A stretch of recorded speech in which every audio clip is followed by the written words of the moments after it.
Hello guys, what's going on? Today I want to talk a little bit about this book here, Inside the Third Reich by Albert Speer. Yeah, very nice. Did you like my pronunciation? And I would say that this is probably one of the best books that I've read in my life, to be honest. It's entertaining. And it's very, very good to read, you know. It's not technical or anything like that. It's a biography, but it's so well written and about a topic that is so interesting. I'm not a professional. I'm not a professional historian. You know, I'm just a curious guy. I like history in general, especially World War II, and particularly the Nazis. You know, Albert Speer, he was a Nazi. He was kind of a different one, and you know, he writes very well when he wrote his memories from this period in which he was very, very present.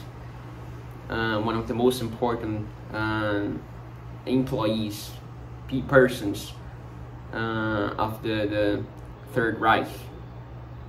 You know. And just for the record, I'm not like a racist or Nazi, of course not. But as I said, the topic is very interesting.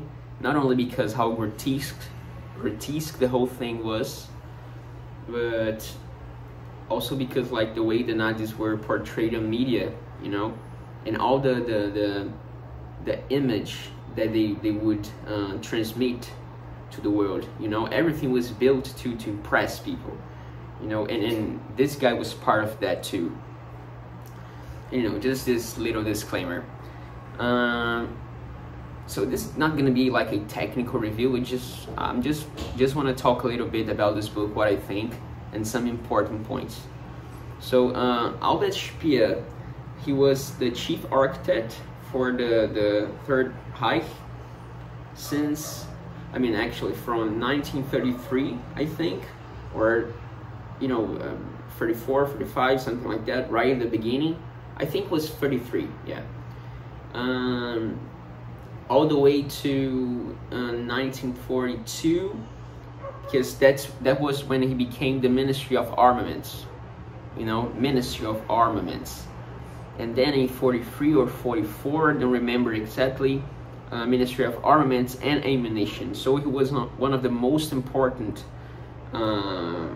Nazis, you know, and people in the person in the regime, and apart from that, which you know would be already very interesting, you know, to see like one of the top guys, one of the top Nazi guys writing a book.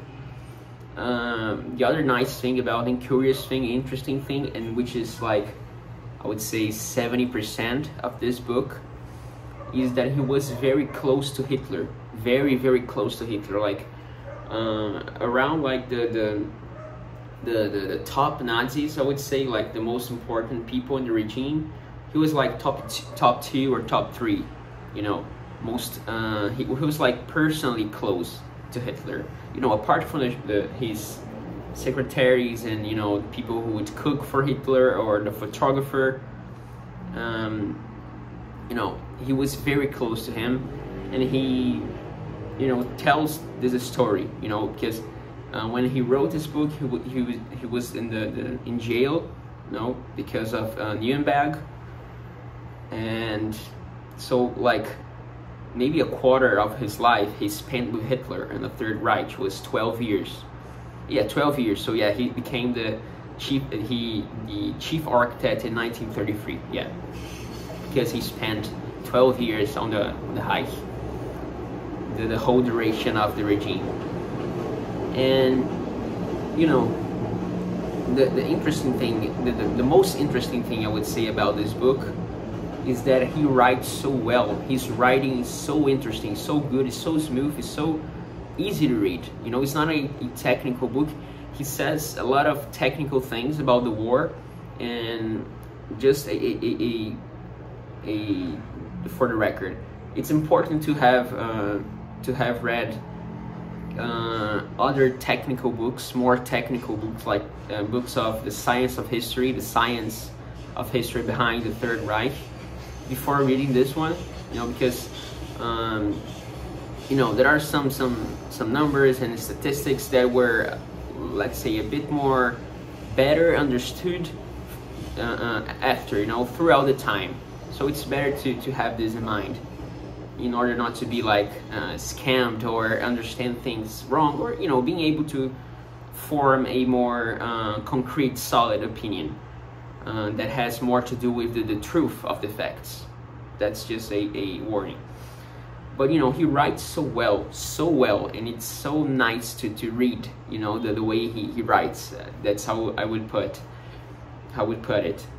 And, you know, the first thing about that, the most interesting thing, is how he describes people and people's personalities on the Reich so well, so well. He's so precise, he's so clear, he's so direct. He knows how to be ironic and charming, you know, at point, you know. And he's very good at describing people's personalities and what people were, what he imagined that people were thinking whenever they would do something.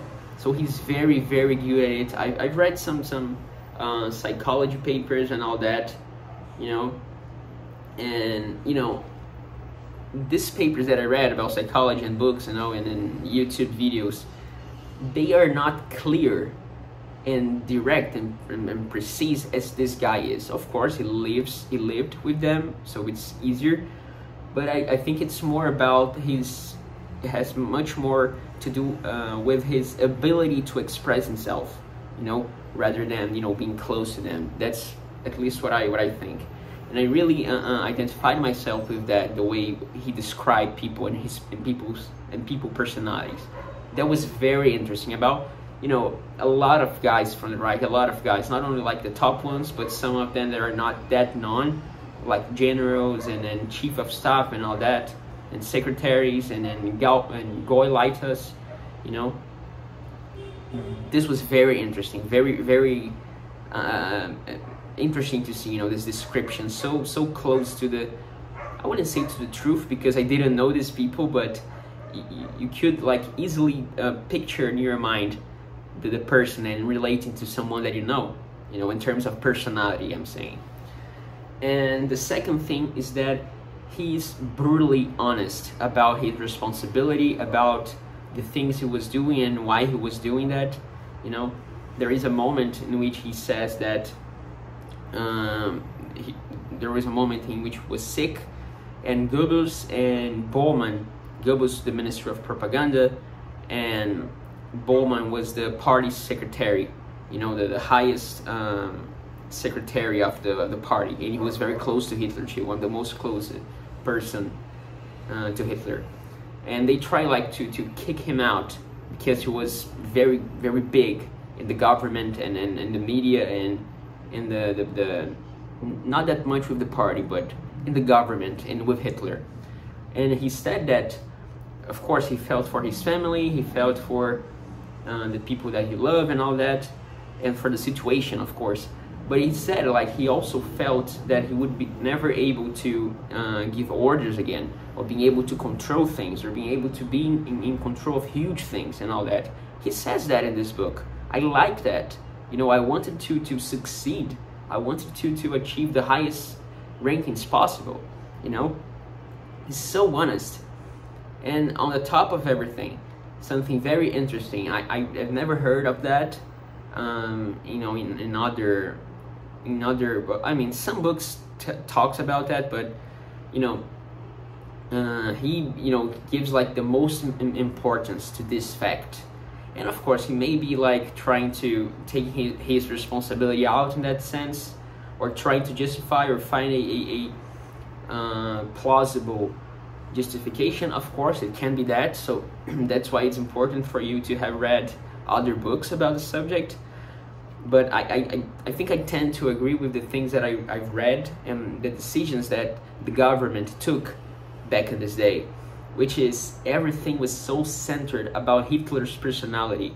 He was so magnetic, I would say. People would really, apart from all the things that happened, some differences and all that, Hitler was such a magnetic person, not only because of his power, but because of his personal charisma, you know. And Speer talks about it, how this 12 years, Hitler was like the huge, how would say, not engine, but Hitler was like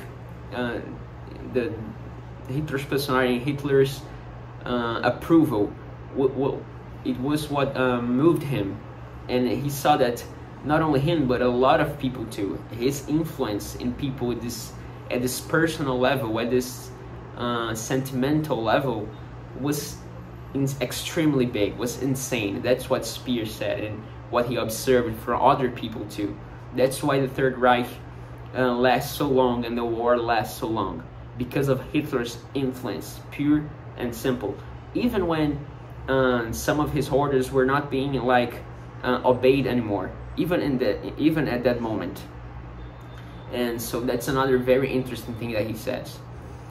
And two other things, the reflections that he did, like I've been something that I've already how can I say that, agreed for other things that I've read, but about how totalitarian governments, because of the organizational structure, you know, the way the government is organized in terms of functions and titles and all that, and rankings and all that,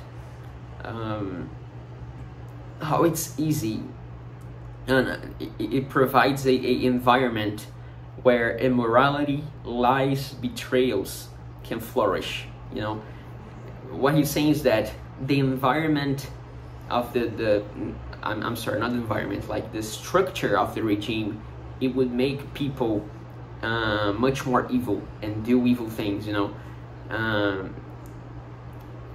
He says about that, like, I never thought I would be involved in political traumas and killing plots.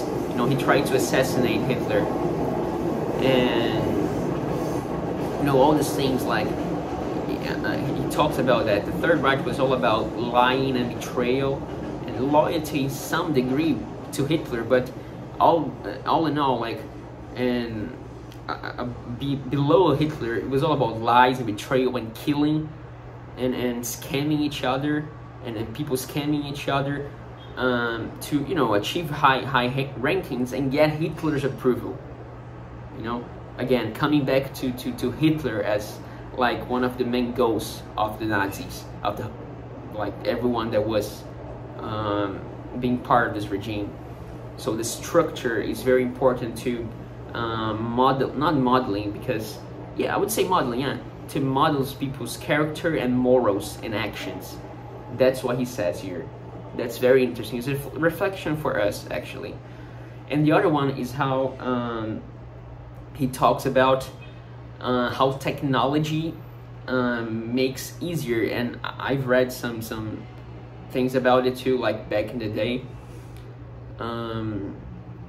how technology enables totalitarian systems to, you know, impose their power upon people. Because he would say, like, in Nazi Germany, it was very easy, and this was like 100 years ago. Imagine nowadays the things we're seeing in the world.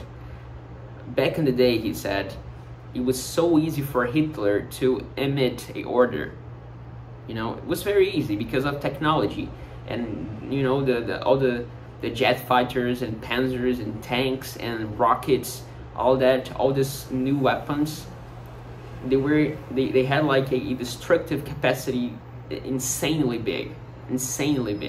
That's how to say, like, technology allows governments to be more totalitarian in a real sense, because, like, in the Middle Ages, if a king wants to actually do something, it would be way harder.